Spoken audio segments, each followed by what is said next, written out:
in your organization. Industry leaders are doing this by rolling out ComOps practices in their businesses. For those not familiar with ComOps, customer communications have transformed from back-office operational tasks to a strategic advantage. ComOps provides an opportunity to better connect with your customers and fuel growth by bringing together teams, workflows, data, and tools. Elixir is a platform that powers ComOps transformations. My name is Joe Malanchini. I manage the business development team here at Elixir. My team and I talk with people every day who are looking to learn more about ComOps. We received some questions from viewers about today's topics, and if you have any questions of your own, please reach out to us. Joining us today are my teammates Brent Augustus and Greg Cheetah. Brent is one of our solutions architects. He has extensive experience implementing digital transformations and uses his background to better understand our customers' needs and assist them with their own ComOps journeys. Greg is one of our account executives. He's worked within the communications industry for more than 15 years and specializes in forming partnerships between different departments and stakeholders, which is something we'll discuss in detail today. Brent and Greg, thanks for taking the time to join. Thanks, Joe. And thank you for joining us. If you were on our last webinar, we ran into some technical difficulties, so this is a re-recording of that webinar. So thanks for joining us. So today we're going to offer up 5 tips on how to do a ComOps modernization project. Brent and I often meet with customers who start down this path, but for one reason or another, end up not following through and finishing the project. So Brent and I decided to put together 5 tips on how to modernize your ComOps and get the project off the launch pad. So the first tip would be to find a ComOps sponsor within your organization. But Brent, what are some of the key attributes that a ComOps sponsor should have for a project like this? Sure. Yeah, and as you mentioned, this is near and dear to our heart because there's nothing more frustrating than developing a solution and getting a lot of steam built up behind it, and all of a sudden you hit the wall. So where I see these projects get the most traction right up front and be the most successful long-term is when you get a sponsor identified and involved early on. And that sponsor is usually somebody that sits in the C-suite, whether it's, a vice president of communications or market strategy or something. But it needs to be somebody that is high enough up in the organization that they have line of sight to strategic initiatives, whether that's this year or for the next 2 or 3 or even 5 years.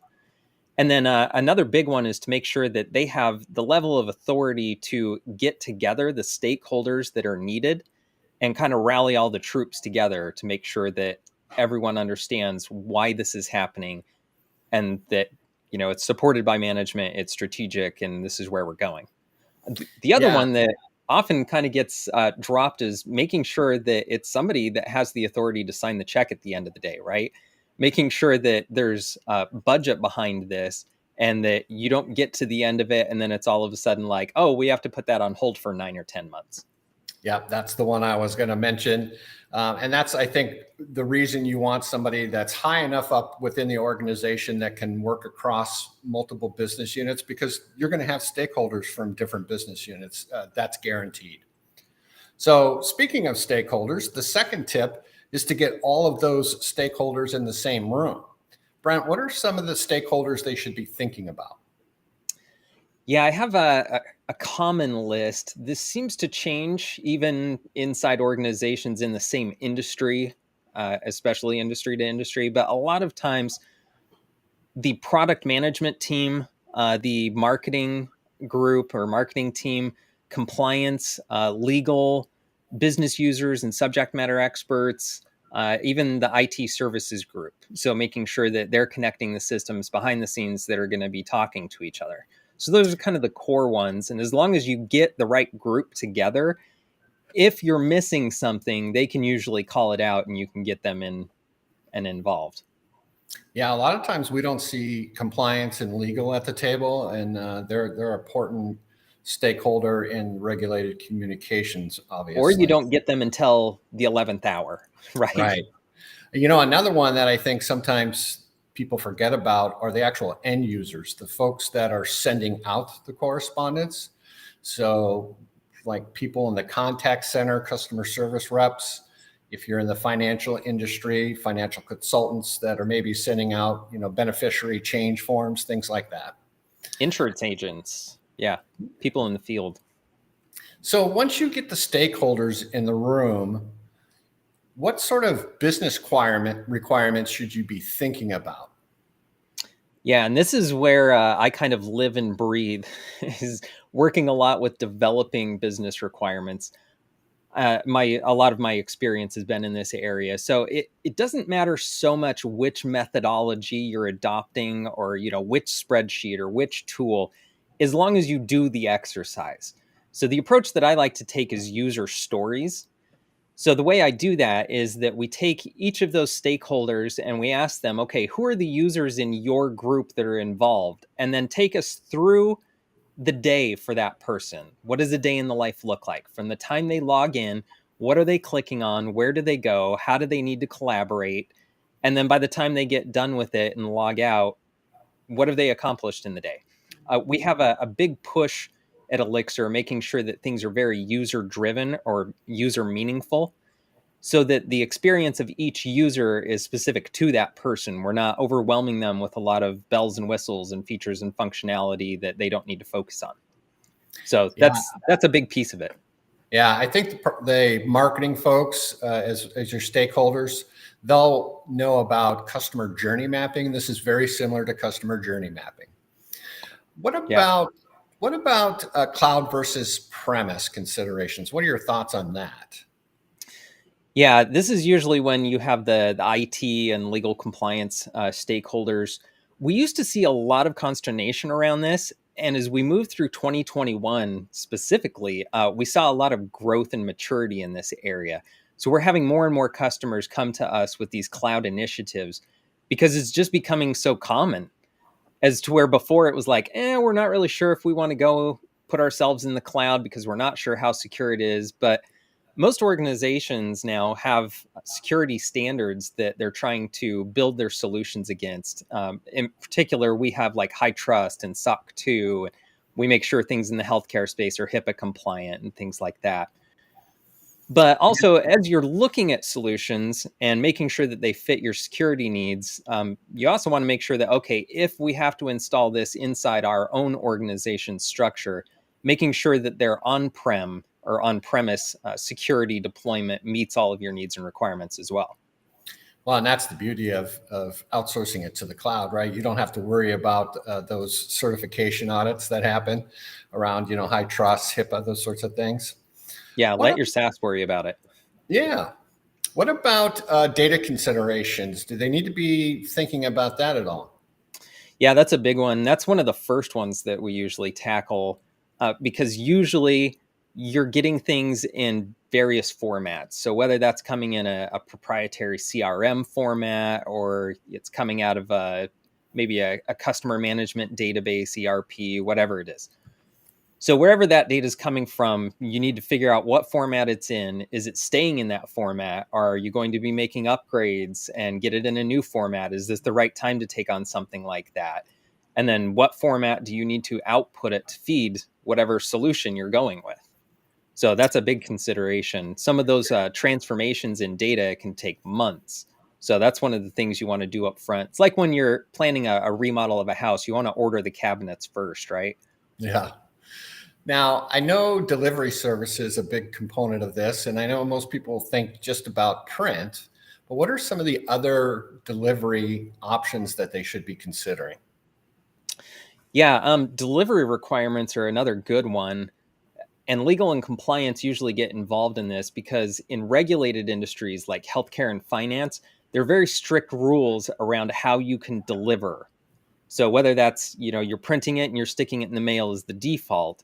But we've seen a lot of growth and maturity again in 2020 and 2021 of digital delivery.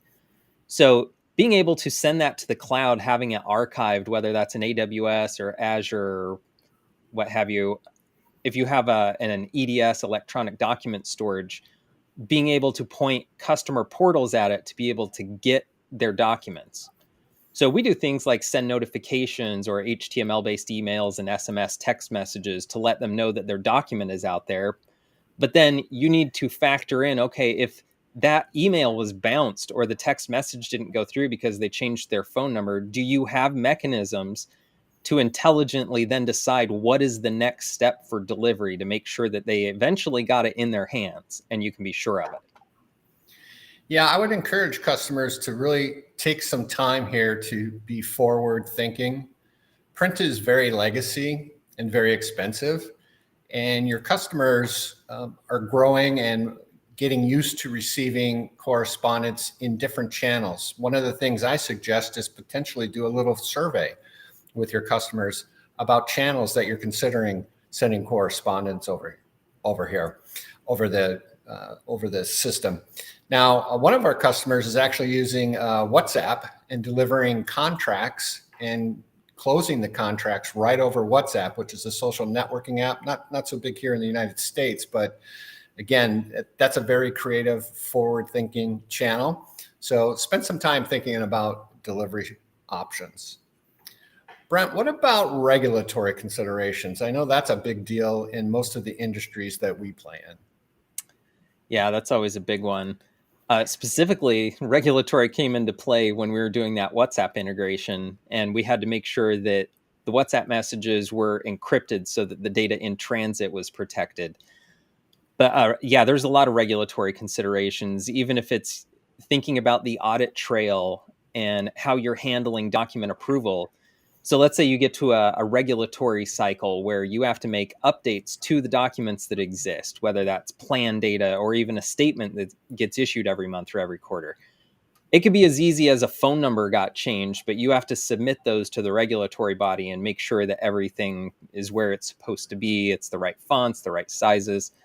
So having a mechanism where you can do an approval workflow and you can keep the audit trail of who did what, who made what changes when, and who approved it is pretty instrumental.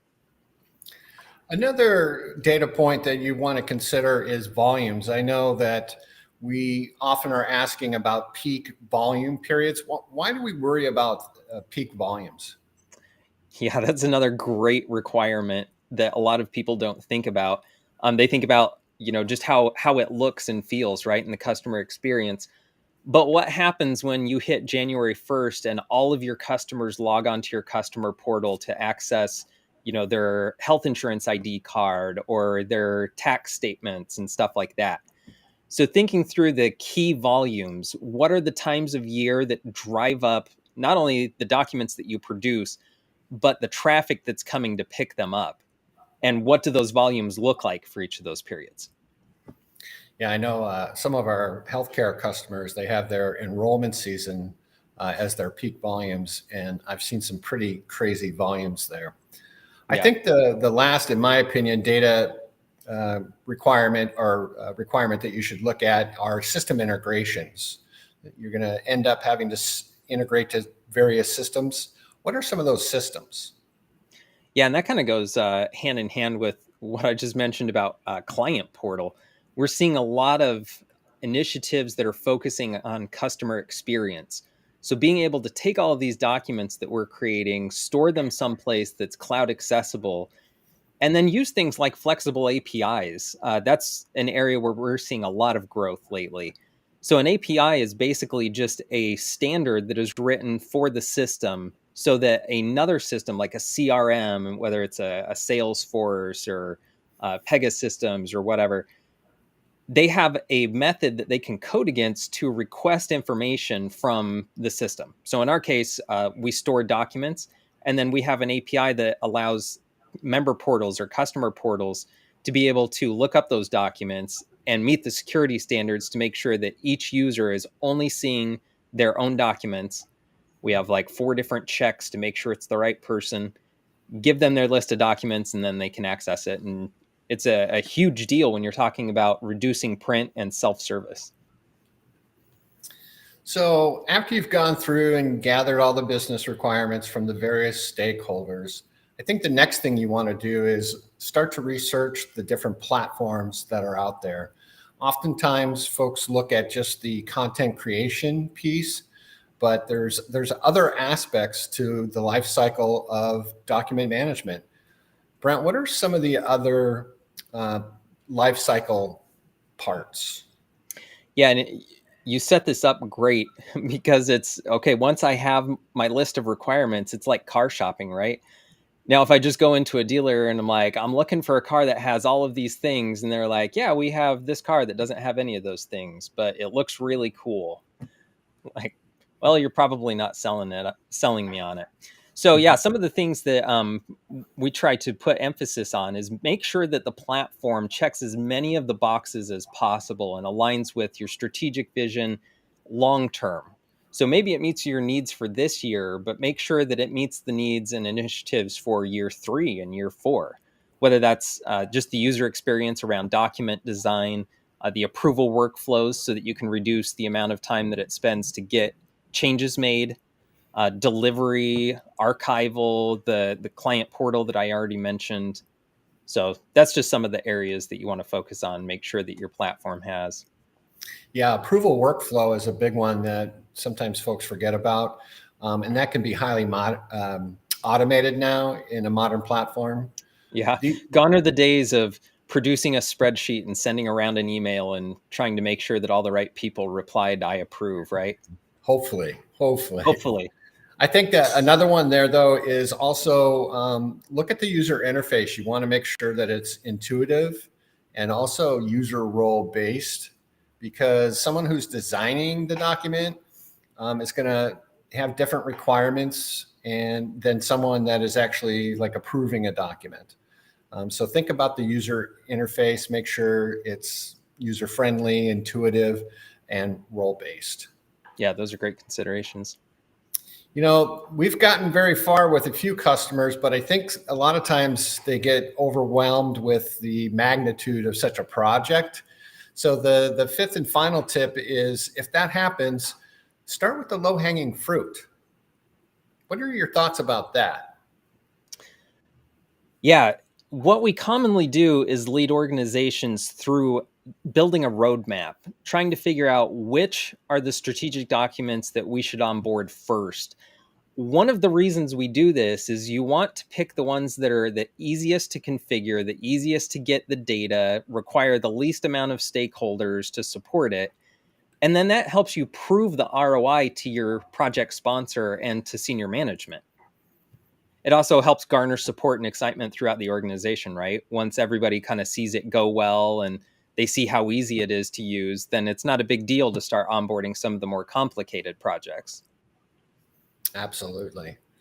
Well, those were the 5 tips. So to kind of summarize the 5 tips, first one is find a ComOps sponsor within your organization. Second one would be gather all the stakeholders and get them in the same room. Number 3 would be do the business requirements with each one of your stakeholders. Number 4 is find a platform that fulfills all your requirements. Try to avoid having multiple systems perform the different aspects of customer correspondence. And then the last one is start with the low-hanging fruit and garner some interest. That's all we had. Joe? Thanks, team, for sharing those great tips. Thanks, Greg, for sharing your insights as a member of our account executive team. And thanks, Brent, for your perspective as a solutions architect as well. Again, my name is Joe Malanchini. I manage the business development team here at Elixir, and I talk all the time with people who are looking to learn more about ComOps. Viewers on our first recording asked me a few questions that we'll review now. If you have any questions of your own, please feel free to chat with us on LinkedIn or at our emails listed here. We'd be happy to chat with you directly and possibly address some questions in a future webinar topic. Let's get started with our questions. First question we received is, how should I get buy-in from a VP or C-level sponsor to prioritize my ComOps project? Oh, that's a good one. I would suggest trying to align to a corporate strategic initiatives. High-level corporate, usually every year there's 2 to 3 strategic initiatives corporate-wide. Try to attach the project to one of those. Yeah, I would agree. Building business cases is pretty instrumental here. What I do a lot of times is lead groups through, again, this is in the requirements gathering phase, following kind of the Six Sigma DMAIC model of define and measure. So once you get those measurements and you can start tracking those, you can prove the ROI to those sponsors and you can get a lot of support moving down the road. Versus if you don't do that, it's really hard to come back, 3 quarters later and want to get more effort behind it. And they're like, well, I don't know. How did we do last time? The second question we received is also related. What are some examples of aligning to strategic initiatives within a business? That's a good one. The common ones that I've seen, going digital, want to go as far as digital as you can. Going to the cloud is another one that I see often. How about you, Brent? Yeah, one of the top ones that I've seen this year is the push for paperless or print reduction, and then also demographic targeted marketing. So using your data to make strategic decisions about what graphics are going to be on emails or on the documents themselves. So that's another big one this year. I would add one more. You prompted me there. Is you talked about cost reduction. Well, also revenue growth is one you can attach this to, right? Being able to get into new markets faster and quicker. So revenue growth, try to attach to that. Our next question is, can you still start a ComOps project if you only get buy-in from some of the stakeholders? Absolutely. Yes. You can and probably should. Again, going with the model of the low-hanging fruit and developing those user stories, you can really start to prove and get user adoption. So I recommend, just make sure that the people that are involved are ravenous about success, and you'll see everybody else start jumping on board. And I'll just add that oftentimes we help our customers make that business case, and typically it's not difficult to find a good ROI. Excellent. Thank you. Our final question here was, what are some of the capabilities in the next wave of ComOps? Well, for me, I see a lot of my companies that I interact with, they're starting to use SMS texting more often, and I really like that. It's very convenient for me, and I'm very mobile. So SMS is one. We talked about a customer that we worked with that rolled out customer acquisition through WhatsApp. They actually did, the customer could apply for a insurance policy and be approved and sign the contract all within under 60 seconds in the WhatsApp app. So stuff like that. Yeah, I would agree. That's a pretty big one. We had an analyst tell us, it's interesting that humanity went from using a scroll 2,000 years ago to an 8.5 by 11 paper, and now we're back to a scroll. And everything is really getting focused on mobile integrations and making it as easy as possible, not only for business users, but for the end customer. So that's a big transformation. Excellent. Well, those are all the questions we received. Again, if you have any questions of your own, please feel free to reach out to us at the contact info provided. Thank you for your time today, and we hope to see you again on our next webinar. Thanks, Joe.